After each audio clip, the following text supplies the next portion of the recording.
One night I was talking to an old timer on to Chicago, and I mentioned to him that I'm not going to stay in the Navy because I didn't like this. Just all you do is wash the decks and shine up the brass. He told me, he says, if you want to, I said, I want to get in the Navy where I can fire a gun and learn navigation and stuff. He says, if you want to do that, he says, put in for China because they got small ships over there. And when you go over to China on a small ship, you do that work. The cleaning is secondary, you know. And that's why I put in for China. And I was glad to get on that Sacramento because the very first thing they did, they handed me a 45 and strapped this around you. You got to watch. And it was a loaded gun. And we had to protect the ship. The Chinese over there, we were moored to a buoy in the Yangtze River.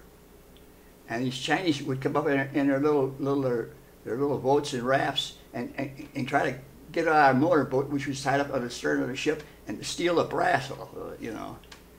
And we fired a gun in the air to scare them away. But life was very cheap over in China then.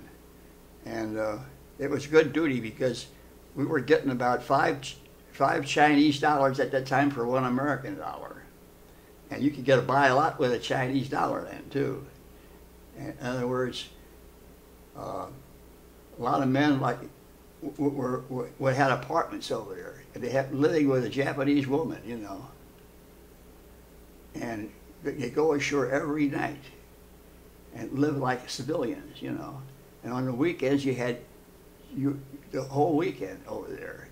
And we didn't do no work on the ship. We had Chinamen that we hired, and they did all our work for us. All we did was come in and take our clothes, change clothes.